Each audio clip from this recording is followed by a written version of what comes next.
भारत सरकार पता नहीं क्या है, अमेरिका दबाव में आके एग्रीकल्चर चीजें खोल रही है। पूछा गया कि आप बताइए, तो जयशंकर साहब कह रहे हैं वो उद्योग मंत्री से पूछ लीजिए, वाणिज्य मंत्री से। वाणिज्य मंत्री को पूछा गया था, वो जयशंकर साहब से पूछ लीजिए। ये गुंची खेल रहा है लोग इसे। उधर ट्रम्पा पगलाई ले, छुट्टा साढ़ बनल है, हमारा किसान तबाह हो जाएगा। एग्जैक्ट वही हाल होगा जैसे हम लोग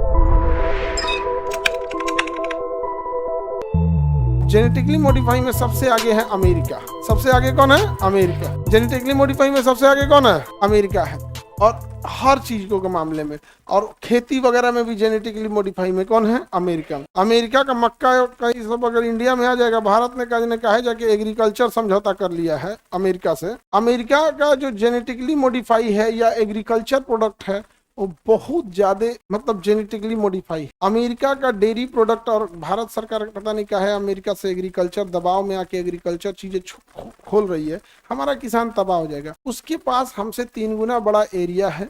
अमेरिका के पास हमसे 3 गुना बड़ा क्या है? एरिया हमसे 3 गुना बड़ा है। जनसंख्या केवल 35 करोड़ है, हम लोग क्या 150 करोड़। उसके पास कितने का है?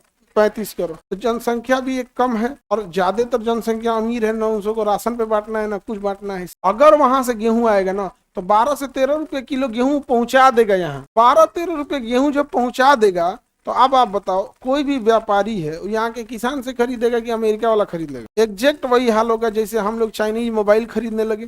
भैया यहाँ का मोबाइल बनेगा तो एगो तो महंगा होगा और कोनो गत का नहीं रहे। वैसे ही वहां पे यही होगा। डेयरी प्रोडक्ट में, वहां पे डेयरी प्रोडक्ट में दूध थोड़े बेचने आएगा, पनीर बेचेगा, चीज बेचेगा, घी, बटर, ये सब जो चीजें जो उसकी सेल्फ लाइफ ज्यादा होती है उसको निपटा देगा। कहेगा दूध आप लोग यहाँ रख लीजिए। समझ में आ गया? डेयरी प्रोडक्ट भारत को और एग्रीकल्चर नहीं खोलना चाहिए, लेकिन अमेरिका भारत पे इतना दबाव बना रहा है, पता नहीं क्या इतना दबाव बना के रख दिया कि भारत सरकार को अंततः एग्रीकल्चर करना पड़ा।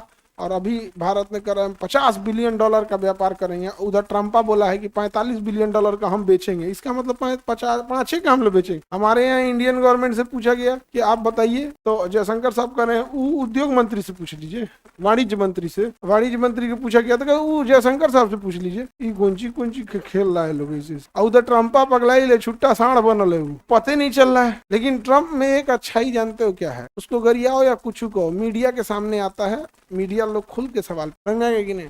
हमारे यहाँ के प्रधानमंत्री या मुख्यमंत्री मीडिया के सामने नहीं। मीडिया के सामने कहाँ आते हैं? उनके फेवरेट कुछ मीडिया वाले हैं जो उनके ऑफिस में जाके सब सेट कर लेते हैं, फिर वीडियो शूट होता है, उसका कट होता है, फिर उनके ऑफिस जाता है, फिर उनकी पॉलिटिकल टीम देखती है कि ये वाला काट दीजिए, ये वाला जोड़ दीजिए। और उसके बाद फिर भी कभी कभी कुछ गलती बोला जाता है कि कोई चाय पकौड़ा बेच रहा है तो रोजगार मानेंगे कि नहीं मानेंगे, गड़बड़ा जाता है। लेकिन यूएस वाले में चाहे जितना भी खराबी है, सोचो यूएस का सुप्रीम कोर्ट कितना पावरफुल है कि एप्स्टीन फाइल को रिलीज करा दिया, जबकि उसमें दुनिया के सबसे अमीर, सबसे ताकतवर लोग। इसका मतलब वहां के कोर्ट को देख रहे हो, और हमारे यहाँ का कोर्ट है विधायक रेपिस्ट को जमानत दे दिया, रेपिस्ट को जमानत दे दिया। नहीं समझ में गया? अब अलग अलग। तो जेनेटिकली मॉडिफाई का मतलब समझ में गया? जानवरों पे भी है और फसलों पे भी है।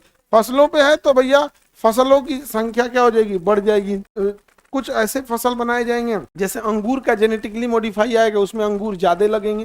तो जेनेटिकली मॉडिफाई करके हम यही करते हैं कि वो रेसिस्ट हो जाए, मतलब वातावरण को झेल ले जाए और पैदावार बढ़ जाए। देखिए खेती में किस तरह का लॉस होता है, वो मौसम या कीटनाशक या कीट को नहीं झेल पाता है, पहला लॉस। दूसरा लॉस, उसका प्रोडक्शन ही कम हो जाता है। जेनेटिकली मॉडिफाई में हम यही कर देते हैं। जेनेटिकली मॉडिफाई में हम क्या करते हैं कि उसको पैदावार बढ़ाते हैं, और उसमें कुछ ऐसे जेनेटिक्स बना देते हैं जो बीमारी और दवाओं को झेल ले जाए। दवाओं को क्या करें? झेल ले जाए।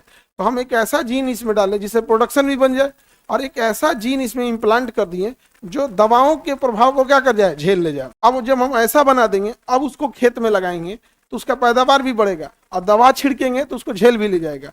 लेकिन जो खरपतवार है वो दवा नहीं झेल पाएगा। इसलिए 2,4-D, सीमाजीन, क्विटाकोर जब हम छिड़कते हैं तो जो खरपतवार फालतू पौधे निकले हैं अगल बगल में, वो तो झेल नहीं पाते, मर जाते हैं। और जो हम पौधा बोए हैं वो जेनेटिकली मॉडिफाई है, और उसको पता है कि ये बीमारी को हमको क्या कर लेना है? झेल ले जाना है। नहीं समझ में आ गया? जैसे हम लोगों को ये ऐसे मिर्चा चटाते तो सुसुआ के रह जाएंगे लोग, कोई दिक्कत नहीं है। कोनो छोट लेकर के मिर्चा चटाते, निपट जाएगा? नहीं निपट जाएगा, निपट जाएगा बेचारा। बेचारा छोटका लड़का सब रोता है, सब तो पता नहीं चलता ना काय लिए रो रहा है सब। हाँ, तो ये जेनेटिकली मॉडिफाई पौधे में भी होता है, जेनेटिकली मॉडिफाई जानवरों में भी होता है। भारत में जानवरों को मॉडिफाई करना बैन है। ह्यूमन में जेनेटिक मॉडिफाई पॉसिबल है, बट भारत ने रोक लगाया है। वो कुछ और बना देगा तब क्या होगा। क्रिस 3 मूवी देखे हैं, उसमें ह्यूमन का जेनेटिकली मॉडिफाई किया था, उसमें मेरी बहन भी है। समझ में आ गया कि नहीं आ गया? मेरी उसमें बहन भी है यहाँ पे। और एग्जैक्ट जो उसके अंदर का लक्षण है ना, उस फिल्म में बाहर ले आके दिखाया गया। एग्जैक्ट वो एक्चुअल वही है, उसको मॉडिफाई नहीं किया गया, उसको ओरिजिनल दिखाया गया, अभी मॉडिफाइड है वो। उस फिल्म में मेरी बहन भी है। और विवेक ओबराय मेन गुंडा रहता है, वैज्ञानिक रहता है उसमें। वो मानव पे रिसर्च करता है। अब मेढक का जीभ मानव में जेनेटिकली मॉडिफाई करके लगा देता है। मेढक का जीभ मिली सेकंड में रिएक्शन करके जीभ से ऐसे चीजों को खींच लेता है। अब मेढक के जीभ को और फिर उसको लंबा करके जेनेटिकली मॉडिफाई कर देता है, किसी चीज को ऐसे जीभ से खींच लेता है। समझ में आ गया? तो ये मूवी में दिखाया गया। मूवी में तो थोड़ा सा बढ़ा चढ़ा के भी दिखा देता है, बट मानव पे इस पे करने पे क्या लगाया गया है?